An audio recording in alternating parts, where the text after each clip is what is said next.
মুর্শিদাবাদের সুতি ব্লকের অন্তর্গত মহেশাইল হাসপাতালে অক্সিজেনের অভাবে মৃত্যু হলো এক সদ্যোজাতের। আর এই ঘটনাকে কেন্দ্র করে উত্তাল হয়ে উঠল হাসপাতাল চত্বর। মৃত দুদিনের ওই শিশুর পরিবারের সদস্যদের অভিযোগ, জন্মের একদিন পরেই ডাক্তাররা কোনো ধরনের চিকিৎসা না করে সদ্যোজাতকে হাসপাতাল থেকে ছেড়ে দেয়। শিশুটিকে বাড়িতে নিয়ে আসার একদিন পর থেকেই অসুস্থ হলে আবার তারা মহেশাইল হাসপাতালে নিয়ে যায় চিকিৎসার জন্য। তখন সেখানকার কর্তব্যরত চিকিৎসকরা তাকে জঙ্গিপুর হাসপাতালে রেফার করে দেয়, কিন্তু হাসপাতালে দাঁড়িয়ে থাকা অ্যাম্বুলেন্সগুলোতে অক্সিজেন দেওয়ার কোনো রকম ব্যবস্থা না থাকায় পরিবারের লোকজন তাকে সময় মতো জঙ্গিপুর হাসপাতালে নিয়ে যেতে পারেনি বলে অভিযোগ, এবং সেখানেই মৃত্যু হয় ওই শিশুর। হাসপাতাল সূত্রে জানা গিয়েছে, রবিবার বিকেলে মহেশাইল হাসপাতালে ভর্তি হন নূরজাহান খাতুন নামে এক মহিলা। ওই দিন রাতে তিনি নিজের পুত্র সন্তানের জন্ম দেন।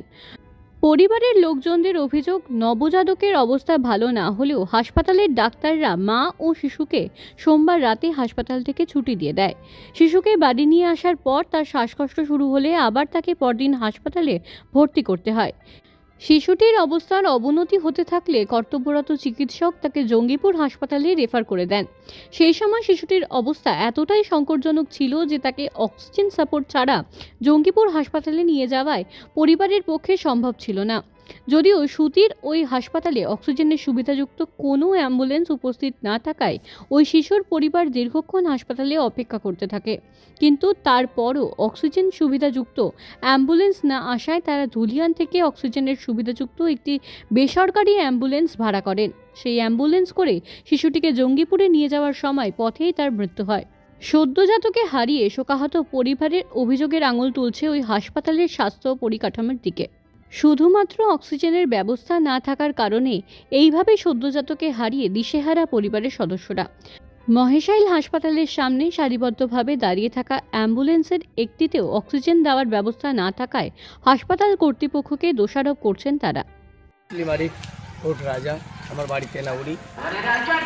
আমার নাতি পরশুদিন মহেশাল হসপিটালে হয়েছিল, তো মহেশাল হসপিটালে পরশুদিন হওয়ার পরে আগামীকালকে ছুটি দিয়ে দিয়েছে। তো বাচ্চাকে ট্রিটমেন্ট করেছে কিনা জানি না। বাচ্চাকে ছুটি দেওয়ার পরে রাত্রে ভালো ছিল, সকালে ভালো ছিল। 10টার পর আমি যখন মহেশালে নিয়ে গেলাম প্রায় মোটামুটি 12টা, ডাক্তার আবার বলছে যে আপনারা ট্রিটমেন্ট না করিয়ে কেন নিয়ে গেলেন। তো ডাক্তার তো ট্রিটমেন্ট করে ছাড়বে। আবার আজকে জঙ্গিপুর ট্রান্সফার করলো। জঙ্গিপুর ট্রান্সফার করার সময় মহেশালে যখন আমি অ্যাম্বুলেন্স কথা বলতে আসলাম, অতগুলো অ্যাম্বুলেন্স দাঁড়িয়ে আছে, কোনো অ্যাম্বুলেন্সে অক্সিজেন নেই। তো আজকে সামান্য অক্সিজেনের জন্য বাচ্চা যদি মারা যায়, তাহলে দেশের কোনো বাচ্চা বাঁচবে? এটা আপনাদেরকে আমি বলি। আজকে সামান্য আমার 2 দিনের নাতিটা আমার কাছ থেকে আহার হলো। এত সুন্দর বাচ্চা, কী সুন্দর খেলছিল, কী সুন্দর হাসছিল।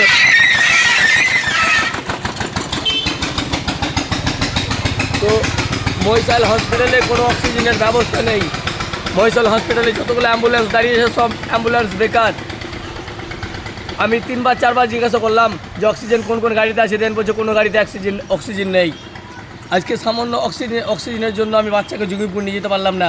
একটা গাড়িকে ডাকলাম, দূর থেকে আসলো, আস্তে আস্তে আমার বাচ্চা শেষ। এটার বিচার আপনাদের উপরে ছাড়ছি। আজকে আমার মেয়ে আজকে সন্তান হারা হলো। আজকে ওর এর অবস্থার জন্য কে দায়ী? আপনাদের উপরে ছাড়লাম এটা আমি। আমার নাতিটা আজকে হারিয়ে গেলো আমাদের কাছ থেকে।